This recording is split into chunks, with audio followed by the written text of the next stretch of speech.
I'm Ezra Klein. This is The Ezra Klein Show.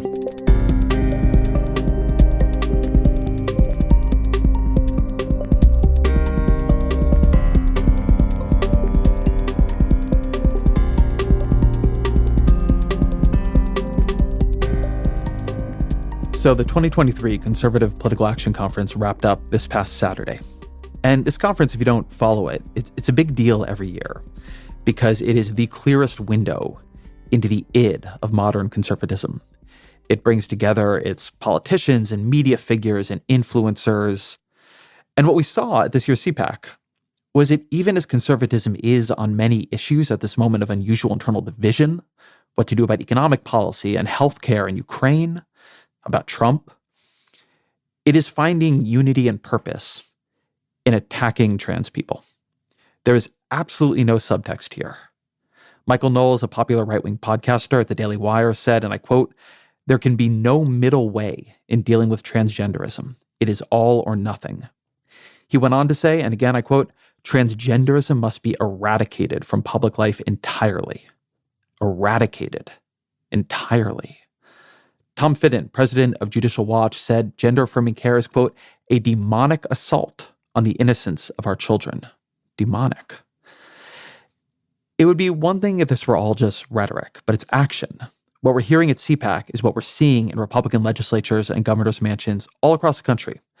Over the past few years, we've seen hundreds, literally hundreds of bills introduced to regulate, to ban, to criminalize the lives of and the care needed by trans people. And I think people who follow politics have a sense this is happening, but perhaps not of the scale and cruelty of these policies. I think in a lot of the mainstream press, there's more attention to the hard edge cases. What should be the rules around NCAA swimming meets? What about the rare but real cases where somebody transitions and regrets it? What kind of medical assessment and parental involvement should you need to access this kind of care as a minor? And I don't think those questions are fake, and I don't think they're easy, and I don't pretend to have the answers to them. But I think it's important that we don't lose sight of the overwhelming political and material reality here, which is that trans people already face, now, terrible discrimination and difficulty, higher rates of poverty and homelessness and violence, workplace discrimination, just living their lives. And the right is now making trans people their political target. And the most ambitious conservatives are competing not just in rhetoric, but in policy to make their lives harder, to try to push them out of the boundaries of public life. Individually, these policies, they have various rationales. A lot of them have conflicting rationales. But I think collectively, if you look at them, you see that what Knowles said was true. The right's aim is to use the power of the state to eradicate the ability of trans people to live as themselves in public or to be able to become themselves. And again, this is policy. It is not just rhetoric. It is not just tweets. And so I wanted to have a conversation looking closely at these policies. Gillian Branstetter is a communication strategist at the ACLU's Women's Rights Project and the L.G.B.T.Q and H.I.V. Project. And the ACLU has been very involved in tracking and fighting these policies, so Branstetter has an unusually specific and global sense of how all this is coming together on the ground. As always, my email, ezrakleinshow@nytimes.com.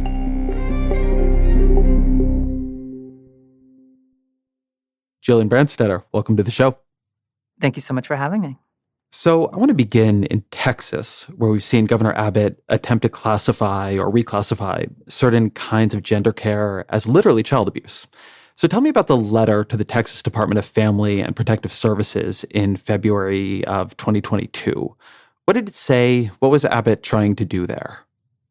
This letter was a directive to the Texas State Child Welfare Agency to begin proceedings to investigate parents with transgender youth who have accessed gender-affirming care. It does not include counseling. It does include puberty blockers, hormone therapy, and surgery. This followed a failure by the state legislator to codify the definition of child abuse by adding gender-affirming care to it. A bill was introduced in the state legislature in Texas in 2021 and ultimately failed. Governor Abbott's primary opponents took him to task for this. So he began sort of a long rolling process to apply political pressure and basically set the tone that this care and its provision in Texas was going to be the next focus of his target. In February 2022, about a week before he and Attorney General Ken Paxton faced a primary, they issued this letter, which was a directive to the state's child welfare agency to begin classifying the provision of age-appropriate gender-affirming care for transgender youth as child abuse. And that does a few things. One, it mobilizes the state family policing agency. So child welfare agencies advocates have been complaining for quite some time that they have a lot of unchecked power. And this power often gets used in very discriminatory ways, and in particular against poor, Black, Indigenous, immigrant families. Queer youth especially are overrepresented in our nation's foster care system. The first impact that directive has is in mobilizing that agency to begin investigating. And one of the first people they target is actually a client of ours who we are representing alongside the ACLU of Texas and Lambda Legal in one of two challenges to this directive, who is a DFPS employee themselves. This immediately begins terrorizing families across the state of Texas. We're talking about thousands of families who have transgender youth who are now suddenly faced with the idea that state agents could literally walk in their door and escort their children away from them. And this means young trans people being pulled out of class and interviewed about their health care or even about their anatomy and attempting to really nail them down as transgender and build out a case that if we can prove that you've accessed gender-affirming care, we're going to remove you from your parents' custody. The other thing this does is anyone who's ever worked in a field with kids, right? If you've ever been a teacher or an educator or a childcare provider, you know that you've probably signed some paperwork making you a mandatory reporter, meaning that if you have reason to suspect that a young person is being abused as the law defines it, then you must turn them in. And because of this directive from the governor and the attorney general, attempting to say, we are interpreting the state's child abuse statute to include this care, that means that nurses, counselors, guidance counselors in school, teachers, assistant teachers, childcare providers, this entire network of folks who work with youth across the state of Texas are then drafted into Governor Abbott's war on transgender youth. Well, the term gender-affirming care is going to be not just a big part of this conversation, but it's obviously central to a lot of the debate in Texas, elsewhere. What is gender-affirming care, and which parts of that care package or structure did Abbott try to get classified as child abuse? Sure. So gender-affirming care is an umbrella term for a broad range of medical interventions which vary greatly based on the age and needs of the person presenting with gender dysphoria. Gender dysphoria is a term for a discomfort felt between your gender identity, your internal sense of your gender, and your gender as it was assigned at birth. And gender-affirming care is a individualized form of healthcare that includes counseling, sort of talking people through their identities, helping them get a sense of who they are and who it is that they want to be, helping them move past the internalized shame that so much of our culture pushes onto transgender people, and assessing whether they might be ready or a good candidate for other medical interventions. So when we're talking about young kids, young prepubescent kids who have maybe started wearing a dress at school or growing their hair out if they're a transgender girl, right? Young kids like that are never really accessing any sort of permanent health care. When young people start to enter puberty, particularly, when they've been presenting as their lived gender for quite some time, they're more likely to access puberty blockers. And these are, doctors usually describe them as a pause button, functionally pausing the signals that the body sends to begin developing some of these secondary sexual characteristics, ranging from breasts and wider hips to facial hair and a deeper voice.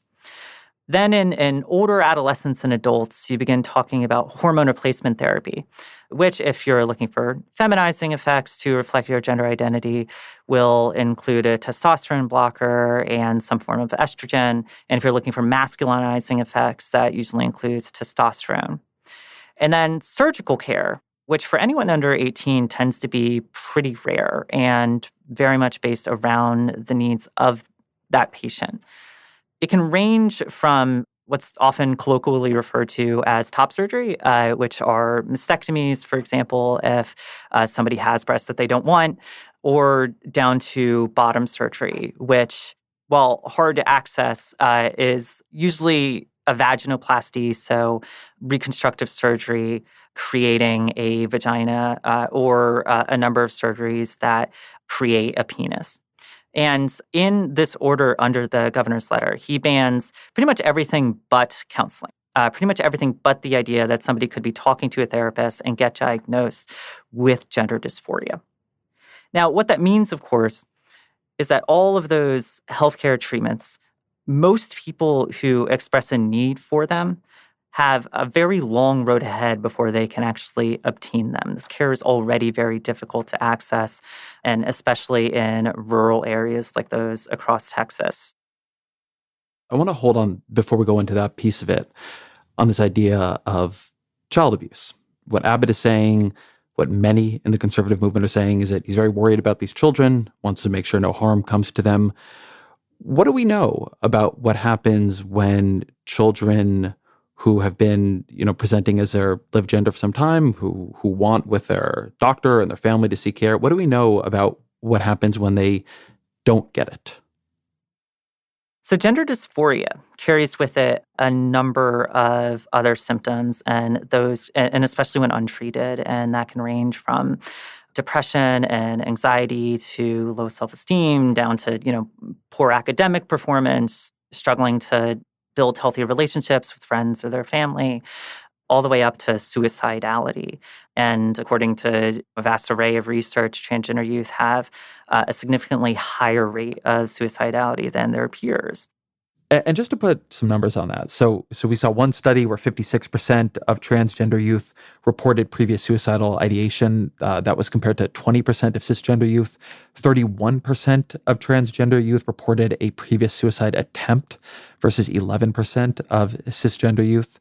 And so how does access to care change that? Foundationally.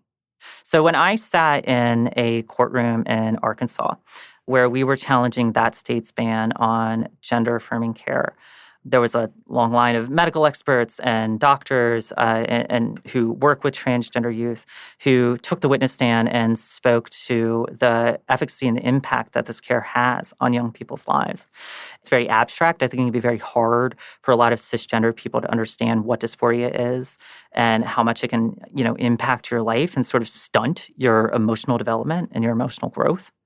And one of the biggest themes that I heard in that testimony was one, not just that it sort of relieved dysphoria, but you also suddenly see that when young trans people do have this degree of bodily autonomy, they begin to improve in many other ways. So, for example, if they're on antidepressants, they find that they can go off of them.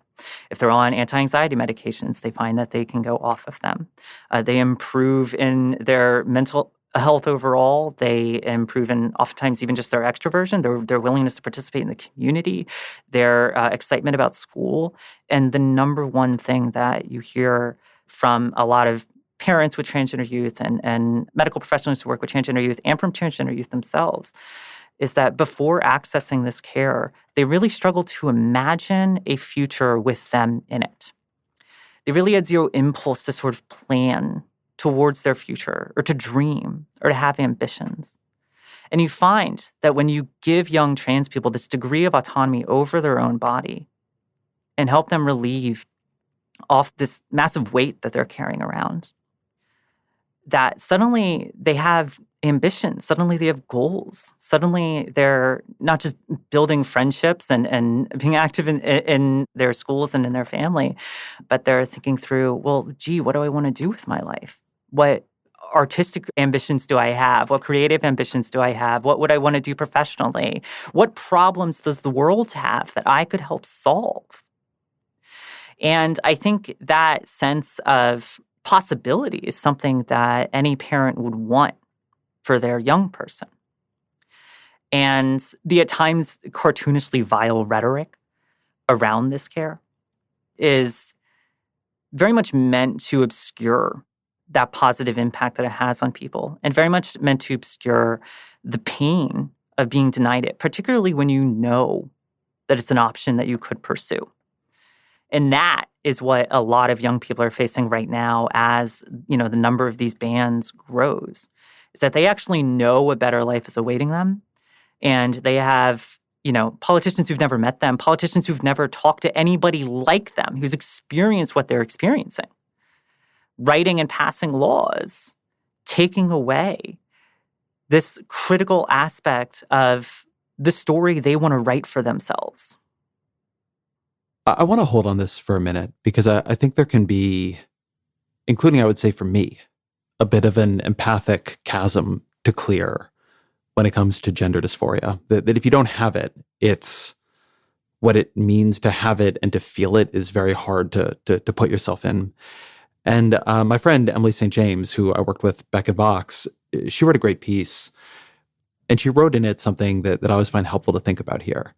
She wrote, if you are a cis person, imagine for a moment that all evidence to the contrary, everyone in the world becomes convinced your gender is not what it is. If you're a man, everyone starts using she, her pronouns for you and calling you by a woman's name. One day you start insisting to the world you are who you are, and the world insists otherwise. And that sense of, for my trans friends, that sense of unbelievable wrongness between how you are seen and how you feel, that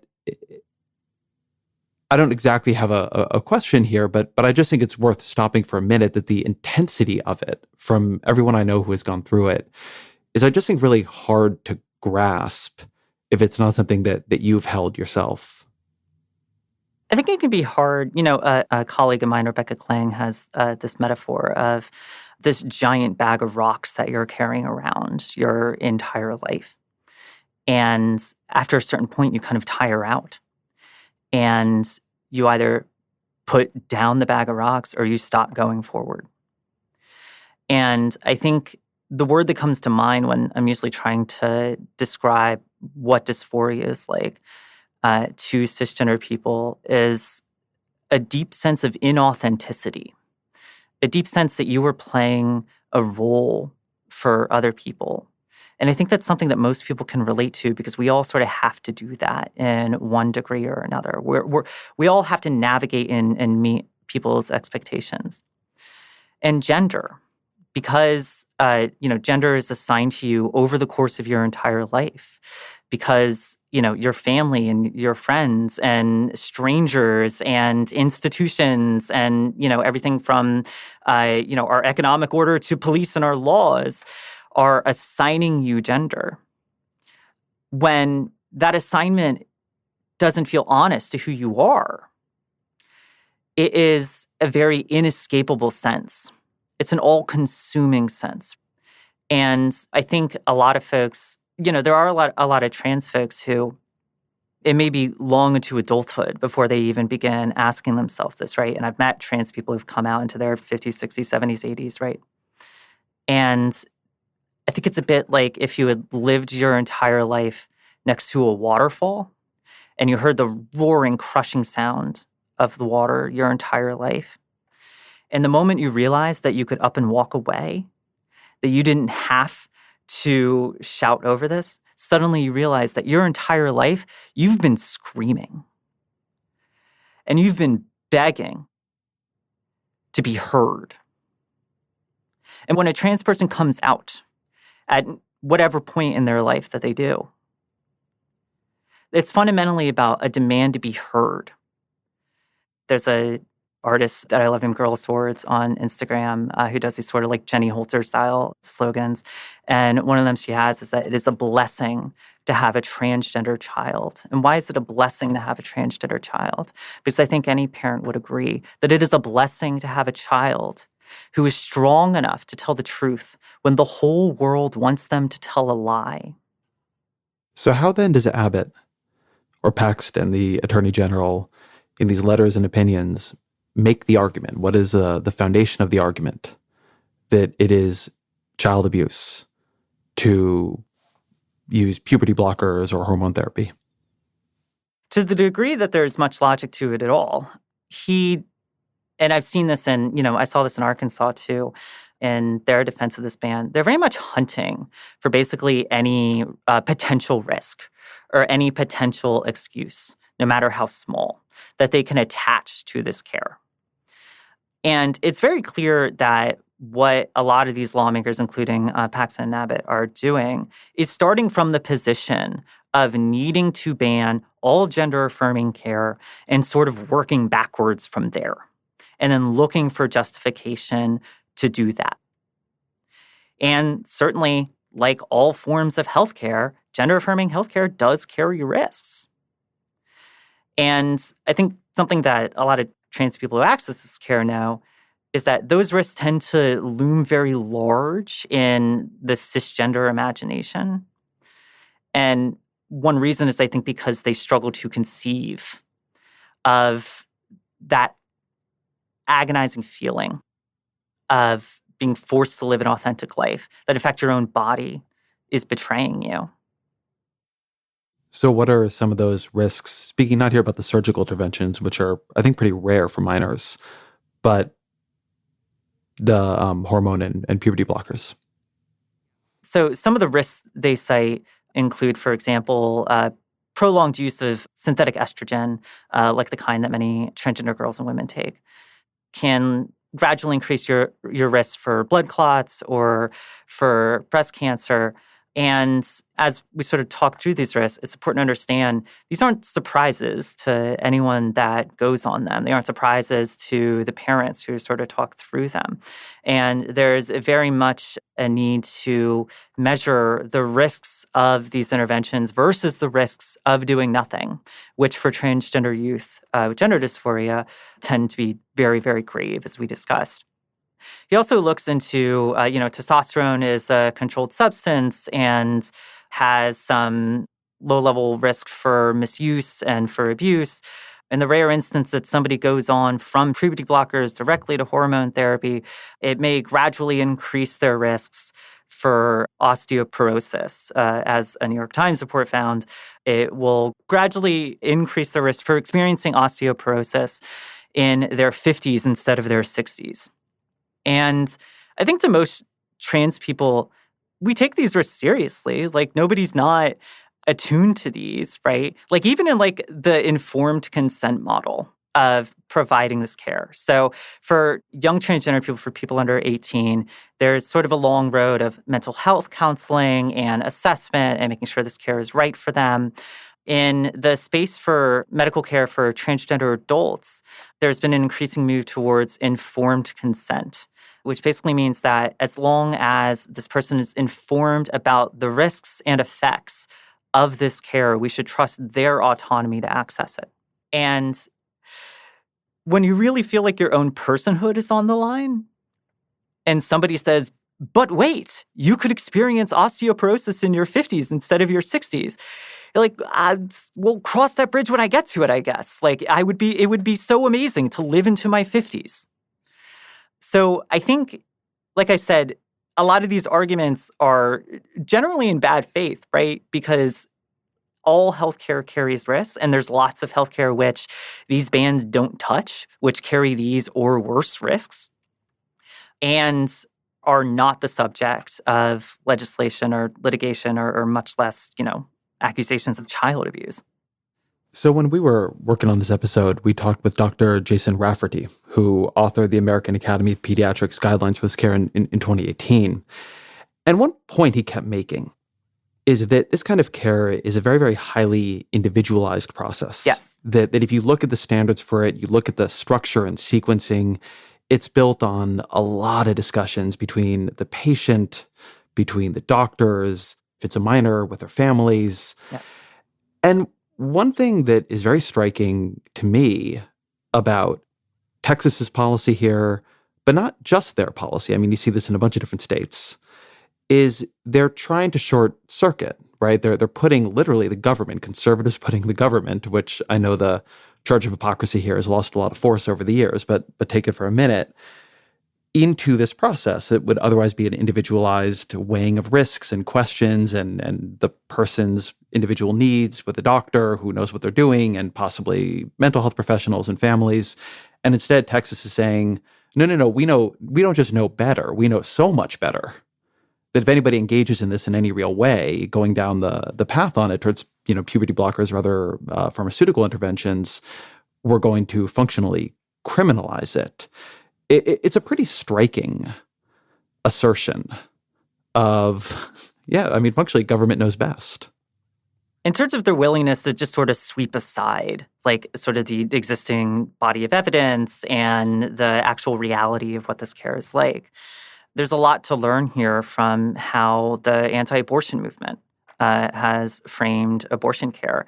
And you've seen very much the similar process of sort of hunting around for any tail-end risk or any hypothetical in which this care might have any kind of negative consequence at all, and then using that to justify banning it. And you can very much see that they're running the same playbook on gender-affirming care. And something to keep in mind is it's very easy to imagine them running this playbook on birth control. In fact, you can already sort of see them laying the groundwork. And anyone who's accessed birth control, particularly hormonal birth control, knows that it's very individualized and it can carry side effects and it can carry risks. And people, hopefully, trust you to manage those risks and to weigh them against your desire to not get pregnant, which, depending on who you're talking to, is you rejecting your gender assignment in the same way that a transgender person is. I don't think anyone would describe the process of having an IUD inserted in joyful terms, but people still do it because they want that degree of autonomy over their own body and over their own ability to write their life story for themselves. Well, let me ask you where this particular directive stands now. You mentioned that the ACLU is in court on this, the ACLU Texas is, Lambda Legal. Right. What is the current status of the rule? There are two lawsuits that were filed against the directive and against DFPS. Both of them were filed joint by ACLU of Texas, and Lambda Legal. We went back and filed a second lawsuit on behalf of yet more families and PFLAG National. For folks who don't know, PFLAG is one of the oldest LGBT rights organizations in the country, and they specifically work with parents of young queer people. And they were one of the first organizations to really have to mention gender identity in their official policies to protect transgender youth. And they have hundreds and hundreds of chapters across the country. And I've gone to these, and they're usually a lot like support groups. They're usually parents talking through what it means to have a young queer person, not just sort of protecting them from discrimination and advocating for their rights, but also changing their own expectations for what life their child is going to lead based on their queer identity.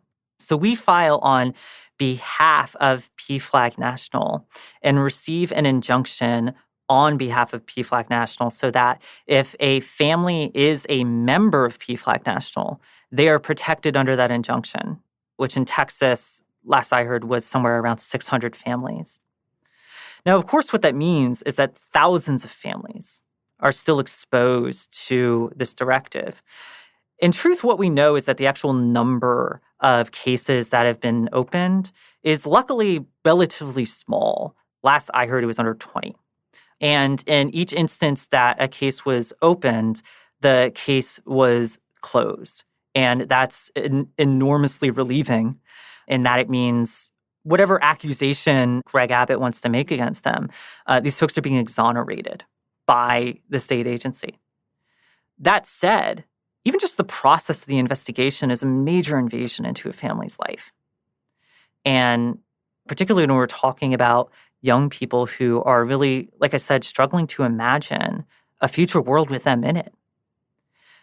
When the state is threatening them with removal from their family and threatening to put them in to a foster care system where, one, transgender youth are already overrepresented, and two, they're frequently subjected to physical abuse, sexual abuse, and conversion therapy in attempts to make them cisgender.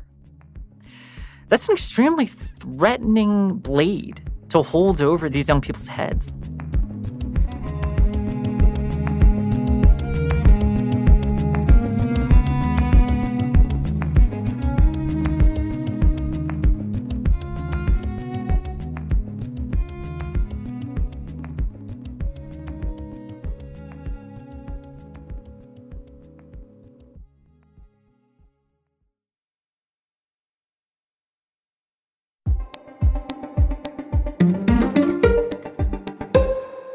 So what you'll often hear is, this is just about children. We're trying to protect children as a special class.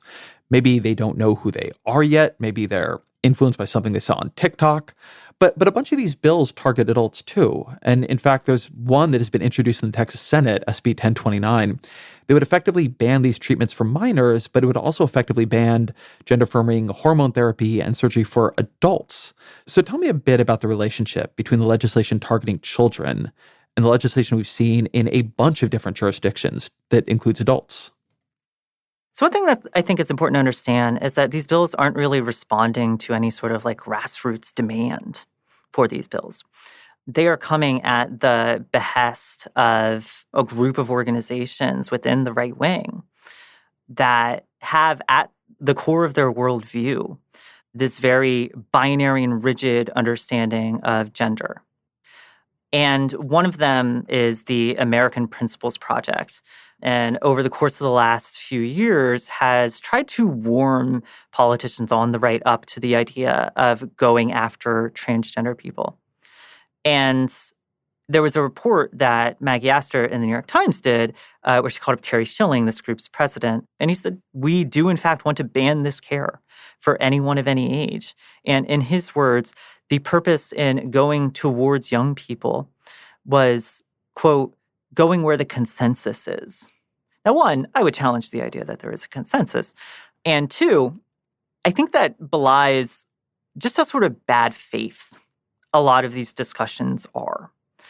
That most of these groups, ALEC, these organizations that are really well-known in right-wing circles for basically acting as bill mills for sort of printing off this legislation and distributing them across states.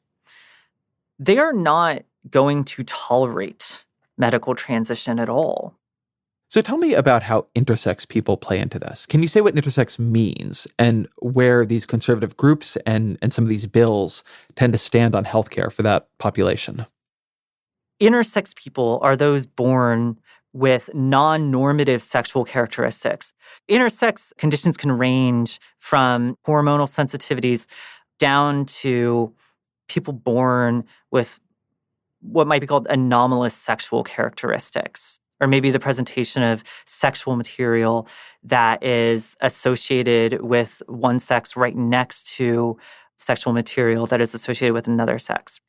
And often when an infant is born and is presenting as intersex, the doctors will go to the parents and say, well, we can create a, quote, normal genitalia for them. And we find it's best to do it now because later in life, who would want to grow up with a non-normative body? And a big target of human rights activists and of the intersex rights movement is getting hospitals to drop that default setting of launching towards performing these surgeries on literal infants. Lurie's Children's Hospital dropped this as the default. There's been sort of growing inclusion amongst the American Medical Association and other groups.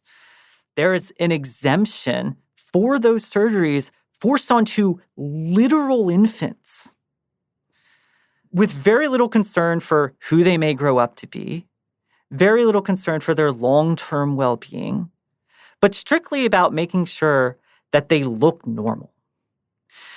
And I became very curious, how is it possible that all of these lawmakers and all of these legislators came to agree on the need to force intersex children into these surgeries? So I began looking around for how the right wing has encountered intersex people. Because think about it, if you are telling people that there is a biological binary and these roles are inevitable, they're complementary, they are designed for these explicit purposes and for providing these explicit forms of labor. In some tellings, they're godly. Right, exactly. And I found the bill that was passed into law in Arkansas banning gender-affirming care for transgender youth that we have sued and blocked in federal court. And you find that across, not just in Focus on the Family, but across how the right wing regards intersex folks, they say, well, of course we want to show them compassion, but really these children are the result of a fallen society.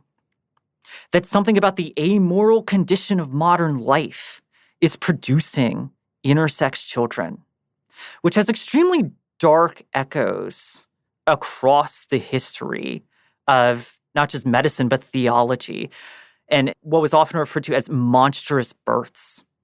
These were a major focus of the witch hunts of the Middle Ages and the Renaissance, of sort of targeting mothers who gave birth to, quote, monstrous births. It's very shocking to see that in modern political language. And it's even more shocking to realize that what they're looking for in these bills is not to end these treatments. They aren't trying to end these treatments for everybody.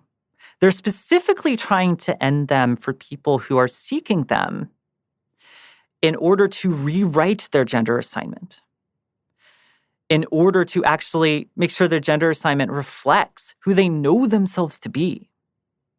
And yet they're protecting these other treatments. So I want to go back to something you were saying about the politics of this a minute ago, which is that the way I've been thinking about the increasing centrality of anti-trans bills and rhetoric to the right, because it's something that you're seeing in the 2024 primary field for Republicans. It's a big issue for DeSantis. It's, of course, now a big issue for Donald Trump, and we can talk about his administration on this, which is very telling. But it's also every right-wing legislature, more or less, across the country is now full of these bills. And it's been a pretty quick move to the center of their agenda. And one of the ways I understand politics in this era is that we've been watching or living through this transition from, because politics is always changing as to what the core cleavages really are, what people will compromise on and what they won't.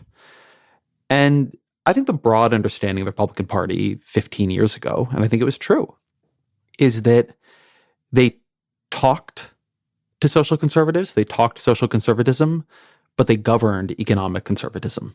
The actual non-negotiable was tax cuts for corporations. And then they would tell the evangelicals what they needed to hear to turn out the vote.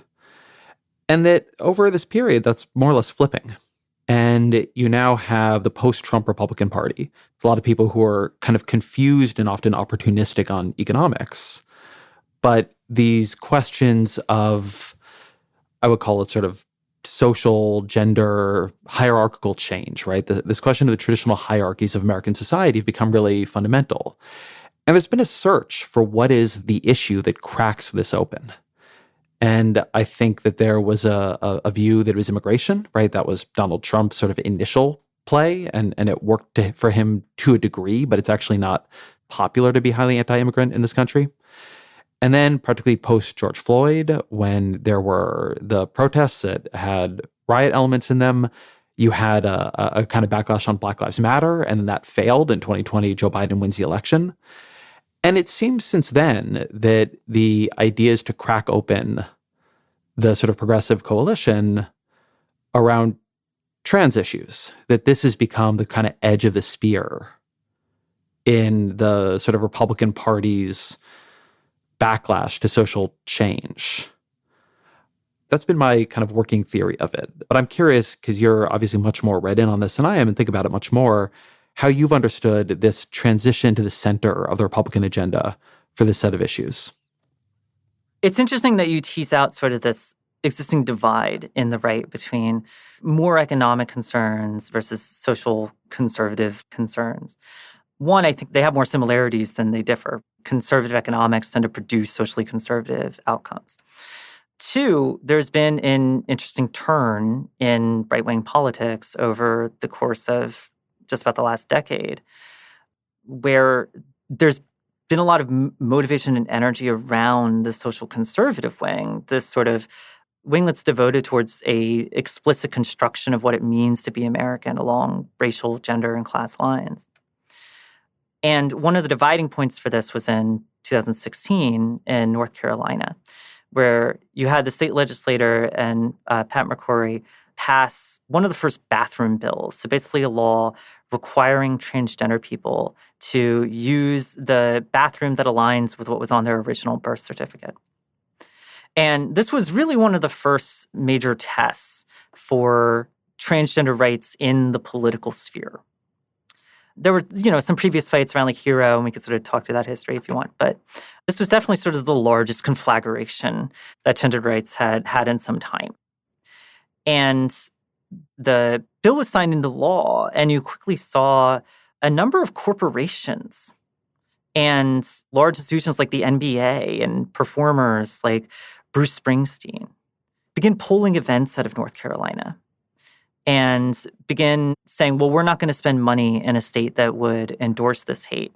And according to one analysis, this costs the state of North Carolina's economy around $3 billion. In no small measure, Pat McCrory lost re-election because he decided to focus on this issue at the expense of the rest of the state. And this caused a deep sense of frustration within the conservative movement. And I think it was the dawning of what you often hear now described as woke capitalism. The idea that the culture has left our values and they've taken corporations with them. So therefore, we can no longer trust the Chamber of Commerce crowd to act in defense of socially conservative actions. It was almost the end of what has been called fusionism, this idea of the libertarian-minded economic right and its ties to often more evangelical, more socially concerned right. And over the course of the Trump administration, you see this frustration begin to grow because while the Trump administration leaves no stone unturned when it comes to rolling back transgender rights, whether rolling back protections for transgender students, rolling back protections for transgender people accessing healthcare, really repealing what is occasionally been called like the quiet trans revolution of the second Obama term, social conservatives begin to feel a bit left behind. And particularly because the legislative agenda of the Trump administration was pretty much dominated by the Trump tax cuts, which, as far as they're concerned, don't move them towards their goals of sort of rewiring the back ends of American culture to reflect these deeply conservative values. And an inflection point for this comes in 2020. 2020 was a busy year. You might remember it. But I remember in June of 2020, the Supreme Court issued a decision in Bostock v. Clayton County, which was actually a trio of cases on behalf of LGBT people who had been fired because of their sexual orientation or gender identity. The ACLU represented Amy Stevens. She was a transgender woman in her 50s. She worked at a Michigan funeral home. She came out as transgender. She wrote this impassioned letter explaining that this was very important for her. And the funeral home turned around and fired her 2 weeks later. And what was up for debate in this case was not whether they were discriminated against because Amy was trans or the other workers were gay.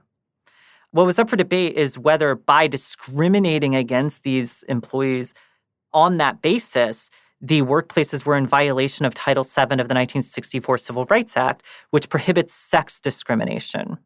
And really, since the Civil Rights Act has been passed, sex discrimination has been expanded as a definition. So it now covers lots of pregnancy discrimination and covers lots of sexual harassment. It covers what's called sex stereotyping. And basically judgments that you make based upon how you think somebody should behave based on their quote-unquote biological sex. And the Supreme Court finds in a 6-3 decision in June of 2020 that these protections extend to queer workers, that if you fire somebody because they're transgender or because they are queer, then you are exhibiting sex discrimination. You are in violation of the Civil Rights Act. This is greeted as an apocalyptic event in right-wing spaces. You know, I find in liberal and progressive spaces, I often have to remind folks that this happened. I remember seeing a poll before that case was issued that some 80% of the country thought it was already illegal to fire somebody because they're gay or transgender. So I often have to remind people in sort of liberal progressive spaces that this case even happened. But soon after that, you have folks like Josh Hawley thumping their fists on the table and saying, this represents the end of the conservative legal movement. That if an employer can't fire somebody because they're transgender, that this represents an existential threat. And I think one of the reasons you see this massive reaction is because a lot of the legal victories on behalf of LGBT rights up to this point had very much hinged on the private life. So Obergefell and the right to marry, for example. As much as you're running into the issues of does a bake need to make a wedding cake or does a website need to make a website for a gay couple that's getting married, the foundational right to marry is about a right to privacy. And as well as just, equal protection clause under the 14th Amendment. And likewise, before that, in 2004, in Lawrence v. Texas, when the Supreme Court found that the state could not criminalize same-sexual relations, that was very much also founded in this private life, in this private space. It's about making sure the government isn't looking in on what consenting adults are doing behind closed doors. In contrast, Bostock was very much about your public life. Now suddenly we're in the workplace. Now suddenly somebody has the right to be trans in the workplace, around other people even, Ezra. And there is the logic that the opinion, which was written by conservative golden boy, Justice Neil Gorsuch, the logic of his opinion, it doesn't take a whole lot of thinking to then apply it to all other laws which prohibit sex discrimination, including Title IX, which prohibits sex discrimination in education, or Section 1557 of the Affordable Care Act, which prohibits sex discrimination in healthcare. So the right-wing legal movement walks away from this case with an enormous amount of egg on their face, and I think a lot of outrage. Because they just walked away from 4 years of a Trump administration where they didn't feel like any of their needs were being met, which is laughable as somebody who was working in trans advocacy at that time. And they are feeling cheated even by the Supreme Court itself. And it's the legislative session right after that case, so the 2021 legislative session, where you really start to see the total number of these bills take off. I want to get at something that you touched on there, which is that is part of what has changed in the politics of this one in a way that maybe progressives don't realize or admit. You mentioned this sort of quiet revolution here in the Obama administration where policy became much more equal in this area. You mentioned some very, very important cases that pushed forward sort of non-discrimination. And some of the backlash actually was a response to the fact that the sort of equilibrium on this was being pushed forward. It was being pushed towards justice, and that created a kind of opposite counter-reaction. And then there's also the feeling that many people have, and I think is, to the extent we have data on it, seen as true, that we are seeing a rise, whether that's because more people are coming out as trans and they would have suppressed it and not told anybody at another point, or because something is changing, but that we are seeing a rise in the number, particularly of trans kids. And so the other way of thinking about the sort of centrality of it in our politics is that it's a response to, on the one hand, actual progressive victories on this point, and on the other hand, an actual change in the sort of on-the-ground reality of particularly how many trans children we're seeing. How do you think about those as explanations? In your book, Why We're Polarized, available in stores now, you reflect on how polarization is not inherently a negative thing, that in fact, polarization is a necessity when moving forward on important progressive issues. And in fact, over the course of American history, when there's been consensus around an issue, it's usually around an issue based in discrimination or an issue that we now look back on and are very glad that we had a controversy on and changed. And I think one way to think about the second term of the Obama administration and what has often been referred to as the trans tipping point, right? Laverne Cox. It's a cliche in writing on this topic that within the first two paragraphs, you have to mention Laverne Cox on the cover of Time magazine in 2014. And I think a good way to think about that is as the end of the consensus that was regarding trans rights as ludicrous and unnecessary. That there was a cultural and political consensus regarding trans life as unlivable, regarding trans bodies as unlovable, and regarding trans people as untrustworthy. And over the course of decades of advocacy and public education campaigns and meeting with lawmakers, sort of building a degree of power, you begin to see that slowly creak open over the course of the early 2010s. And it's one reason why, if you're over 30, you were raised in a culture which saw our existence as, if not an avid threat, then as pathetic. In a culture which portrayed us as alternately as sickly eunuchs or decadent perverts. And I know that because I'm over 30.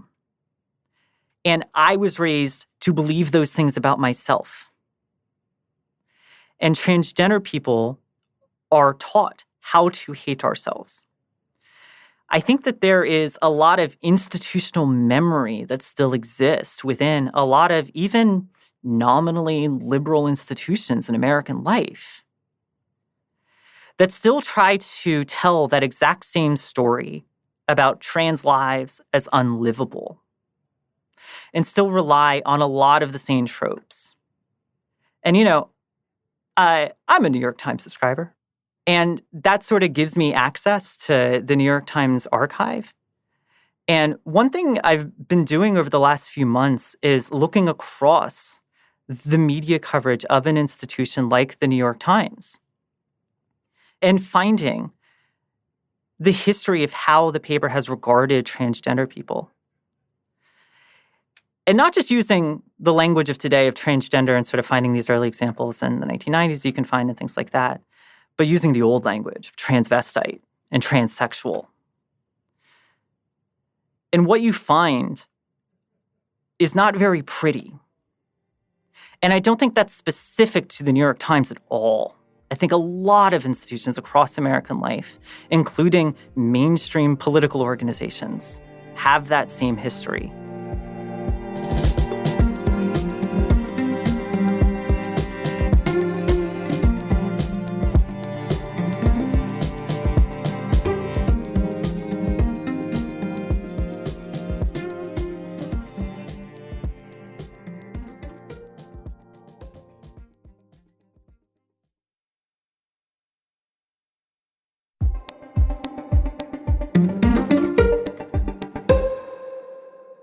I want to go back then also to something else that happened in this period that you kind of touched on right around North Carolina, which is the North Carolina bathroom bill was not the only bill and not the only kind of social justice question, but I do think it was one of the first that began to open a sort of wedge that is still not at all closed between the Republican Party and particularly like major parts of corporate America. Yeah. So, I mean, we're talking in a week where Governor DeSantis sort of succeeded in taking away some sort of special autonomous privileges that Disney had in Florida. I mean, Disney, which is one of the big namesake Florida employers. Sure. And that was over Disney's criticism response to what gets called the Don't Say Gay bill, which, among other things, was very targeted, I think it's fair to say, at trans people. And I think there's been a particular important dimension in our politics right here at this line, where you've had the sort of woke corporations fight around Black Lives Matter, but in an ongoing way, you really have it around these issues. And it does seem to me to be forcing a weird sort of realignment in the Republican Party, where a party that was known very much as the big business party, now at least in some cases, right, obviously not in every, and there's still plenty of deregulatory efforts and corporate tax cuts and all the rest of it swirling around the Republican agenda. But Ron DeSantis is going to run for president bragging about how he used the power of the state to punish a corporation for its speech.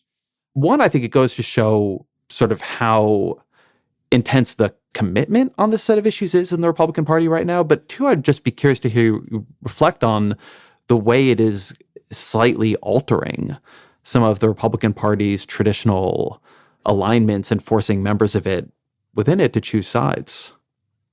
Sure. So the Don't Say Gay law, as it's popularly known, the Parental Rights in Education bill, prohibits discussion of sexual orientation or gender identity in kindergarten through the third grade. Although, as we're talking, a version was just introduced in the Florida Bill House that would extend it up to the eighth grade. It's funny how that happens. And this has resulted in queer teachers feeling like they need to hide who they are at school, to the pulling down of just basic symbols of LGBT pride, like the rainbow flag, right down to the banning of books that mention queer people. So Tether is two mommies, and Tango Makes Three, which is literally a book about gay penguins. And it very much is part and parcel with this goal of sort of regarding queer identities as an ideology that's being forced onto people. I think the right recognizes that most people don't know a transgender person in their daily life. The numbers I see usually float between like a quarter to like a third of people actually know somebody who is transgender. So when you're railing against transgender people every day from your bully pulpit or on Fox News or wherever else, they don't have an actual person to conceive of that you're talking about. All they have is the abstract or whatever cartoonish caricature you're painting for them. So that means that the realities of transgender life are being mediated through these institutions, which range from either hostile or indifferent to our existence. And I think one of the reasons that he begins to pick this fight with Disney is that it allows him to keep telling that story. So instead of the young queer kids he's demonizing, or the parents who are now afraid their kid might mention that they have two moms and will get them in trouble, or the teachers that you've read about who now feel like they have to leave the state altogether. Instead of those real people who are being scared, now the story is Ron DeSantis takes on woke capital and Disney forcing its ideology on our children. And I think by picking that fight, DeSantis is sort of selecting the frame for himself. And he's sort of positioning himself as the David against this Goliath, when it is, in fact, he himself who is the empty-headed bully wandering around the playground and smashing kids' face into the dirt. One question I have about it is whether or not it's getting worse and better at the same time, which is to say, we've been talking about particularly red states where a lot of, I think, quite terrible legislation is being proposed and where the rhetoric has gotten very vicious. And I don't think that can be discounted. But there are also blue states that have been, I think in some of them, trying to move in the opposite direction. So are there places that are brighter to you that at the same time we're seeing not just backsliding, but actual literal demonization and scapegoating? Are there places that are looking more like there's no bottom, that there's also, you can look up towards, I don't exactly want to say no top, I'm not sure that metaphor works, but a different kind of future? Are there places that are more hopeful to you right now that if you're just following the places things are getting worse, you might not see? So you referenced that the number of openly trans people, and the word openly is important here, has been rising, and particularly in younger generations. One, I think that matches the rise in LGBT identification over the decades. People are fond of citing this chart around left-handedness, and that once public schools stopped hitting children for writing with their left hand, suddenly there was a huge surge in left-handedness identification. I see a lot of encouragement in that because it means that more trans people feel safe, that they feel that they will at the very least find a community of people like them. When you talk with transgender people over a certain age, you hear a similar refrain that I thought I was the only one, that they had no concept that there were other people in the world who felt like they did. And when you start to see this crack is really with the introduction of mass media and the sort of peering curiosity into transgender lives. And it's one reason why, over the course of the history of mass media, including the news media, there was this consistent demonization of transgender people because it was very much telling closeted trans people, well, you can't come out because look how grim your future will be. Or we will make sure you are punished for rejecting your gender assignment. We will mock you. We will shame you. We will put you on reality TV and make you a laughingstock. Then, as the internet grows and social media grows, I know that there's a lot of anxiety that there are young people sort of like self-diagnosing themselves with gender dysphoria and rushing off and getting their breasts removed because they saw it on a TikTok video or whatever else, right? That's not what I see when I see trans people gathering online. I see the breaking of geographic boundaries that used to separate us, that trans people are, of course, very naturally gravitating towards people who are like-minded, who have similar experiences. Because, believe it or not, the world still doesn't greet transgender people with absolute joy. And it's very hard to find people who share that experience, especially in a lot of rural areas across the country. And the internet has this interesting place in trans history as this ultimate gathering space where we can share experiences, share wisdom. Because one of the ways that trans life is deemed unlivable and impossible is we are all isolated from one another. And I think that's what really threatens a lot of folks, is that suddenly trans life is looking a little possible. And the fact that the number of people who are willing to be openly trans is increasing is a really good sign for that reason, at least for my work. I think that's a good place to begin to come to an end. So always our final question, what are 3 books you'd recommend to the audience? Sure. Anyone who knows me knows this was an exceedingly impossible question to answer. I'm going to start with a book by Gregory Woods called Hum and Turn. And it is a history of queer life and culture pre-Stonewall, from the trial of Oscar Wilde up to just really right before the sexual revolution. And it is this incredibly rich, entertaining, vibrant history of people making space for themselves when, as many people who grew up queer did, they thought they were the only one, including finding community before they even really had the language to describe queer identities. And it's a fantastic history told through, love notes and cocktail napkins and police reports and gossip.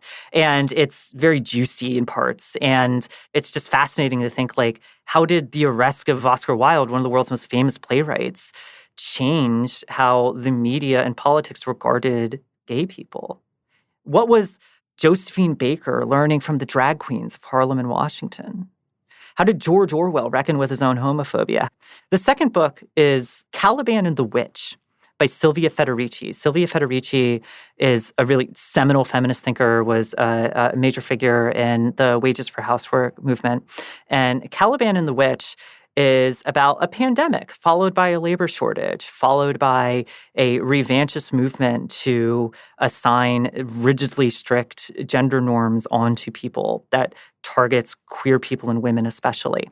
And the pandemic was the Black Death, and the movement to enforce these rigid, strict gender norms were the witch hunts, this long period of time in Europe when women and queer people were hunted and killed because they did things like offer abortions or offer contraceptives or cross-dressed. And then third, I'm going to recommend a little book called Can the Monsters Speak by Paul Preciado. He's a transgender man. And this book, Can the Monsters Speak, is a lecture he gave in front of this esteemed group of psychoanalysts. And what he's asserting in this book is he's trying to illustrate and challenge all the ways in which transgender people's voices are not taken seriously by the medical establishment, by the media, by the culture. That what we demand, that what we challenge in this world is so threatening to some of the foundational myths of this world that we are told we must be confused, or we are told to wait and pass a million tests and go through all these levels of gatekeeping because who knows, we might regret it later. Gillian Branstetter, thank you very much. Thank you so much, Ezra.